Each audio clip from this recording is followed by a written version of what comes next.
8:51. Now, Mark Lewis first stepped into the public eye as the lawyer who took on the tabloids representing the victims of phone hacking. Now he's in the thick of a battle of his own. Diagnosed with multiple sclerosis when he was 25, a new documentary follows him as he goes to Israel for experimental new treatment. We'll speak to him in a moment. He's with us here in the studio. But first, let's have a look at the programme. Give me your right hand. He couldn't do that 2 hours ago, 3 hours ago. He couldn't do. Look. Oh my goodness! Yeah, you couldn't do that earlier, could you? He couldn't move. Do you remember he could never shake somebody's hand? Watch my left leg, and I can lift that up. And I couldn't lift my right leg up. Yeah, you couldn't move the right leg at all.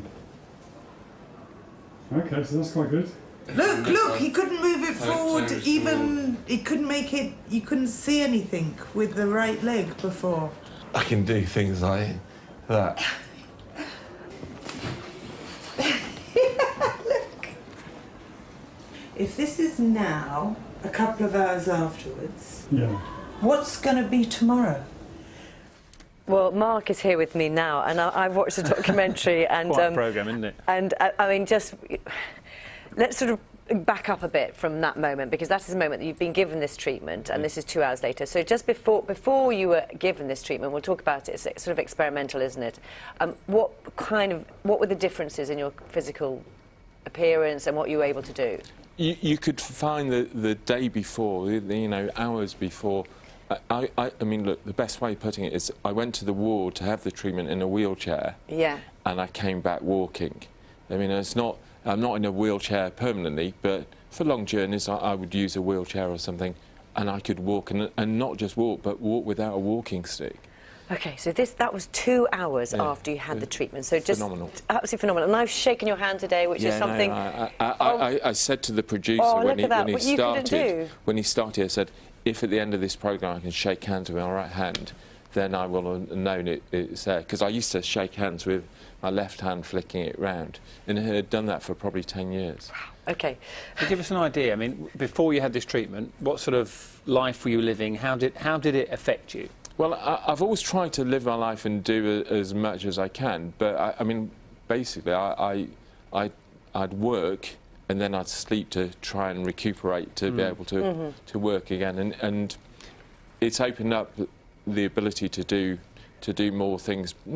I mean, one of the things is fatigue with MS. You get very tired, and I was working very long days and feeling tired, but also not being able to do things. It's not just an attitude, but it's the ability to get on with things. And the actual sort of technical process, the medical process, is removing something from you and then re-injecting it back in. Can you explain how it works? Yeah, I mean, you're your own donor, and in fact, when you were looking in the past for bone marrow donors who were matches, they take from your own bone marrow your stem cell. They then clone it like Dolly the sheep, if you remember Dolly the sheep. They haven't turned me into a sheep, but they clone it. They do some magic with the stem cell, put it back in. Incredibly painful when they inject it, because they inject it back into your spine. But the result, 2 hours. I mean, it's in Jerusalem, and it was a miracle. I mean, I'm not saying I'm messianic or anything, but it was a good place for a miracle cure. And at the moment, it's a process, a testing process, isn't it? And it's called a double blind. Is that right? It's a double blind trial. So what it means is that neither the professor in charge of it or any of the medical crew know, and the patient doesn't know. So So you might be given a placebo. That is an imaginary thing. So I've had 2 shots. Yeah. The first one was miraculous. The second one could well have been a placebo. Yes. It did nothing. So we think it probably is a placebo. And when will they know the results of this trial? Well, the trial's still ongoing. There are 48 patients, so they're still working on it.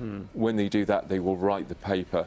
Hopefully it's worked out, and hopefully then they will roll it out to these 2.5 million people worldwide who will benefit. Well, that's the thing. I mean, it's very exciting. If you're watching this morning and you're struggling with MS, you just think, how much is it going to cost, and will it be paid for, I suppose, if it becomes a viable drug? Or process, yeah.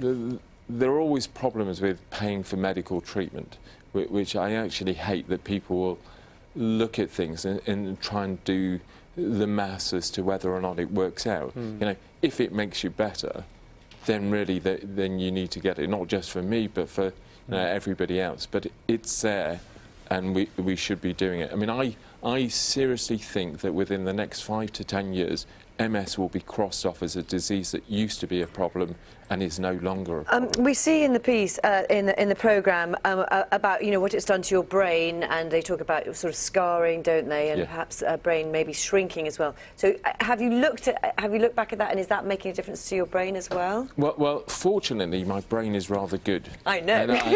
And I do have dinner. I don't want to lose clients by doing this, but I do have tests on the programme, and it shows that I probably out-remember anybody in terms of being given digits and to come up with and sort out in order. Do you think you're in some ways then a super patient?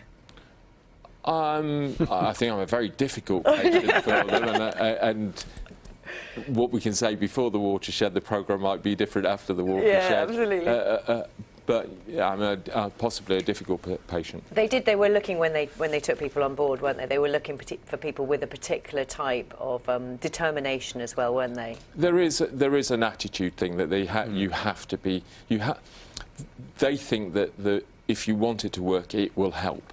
Yeah. And I certainly wanted to work and gave everything for it to work. I think people who see you on the sofa this morning might not realise, the difference that it has made and how frustrating the condition can be. So here's another clip from the programme which shows you how MS can affect sort of day-to-day life. Have a look. You're all very clever when you're not disabled. Right, lift it down or something, or just push it.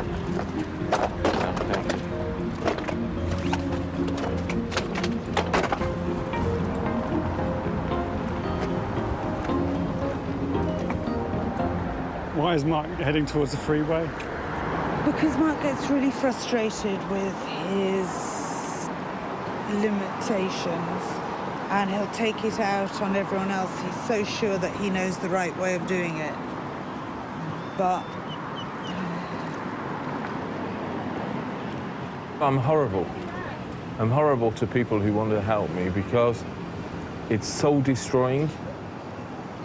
Even that they recognise that I need help makes me embarrassed, makes me say, like, will you please leave me alone? You can feel and see the frustration there. You're probably in a unique position to answer this. Do people treat you differently when you're in a wheelchair or in a mobility scooter to when you're using your crutch? It's incredible. All people come to me and I'm wearing a suit and I'm sat behind a desk and they will ask me advice. The minute you're in a wheelchair and you go somewhere, people don't talk to you. They talk to the person pushing it. Does he like sugar in his tea? They don't just think you're in a wheelchair. I know I'm very difficult to live with, and I know I'm very difficult to come up with. But it's this frustration with myself because, look, when you dream, if you're a disabled person, you don't dream disabled. When I'm asleep, I can run, I can do everything. I wake up and I can't do it. And that is just the frustration on knowing it can be done, knowing I want my body to do things, but knowing that my body won't follow. Well, it's wonderful to meet you, and it's a fantastic documentary, and very good luck to you with the rest of your treatment too, particularly. The Search for a Miracle Cure is Channel 4, Thursday night at 10 o'clock, and it's a brilliant programme. Mark, really nice to see you on the programme. Thank you.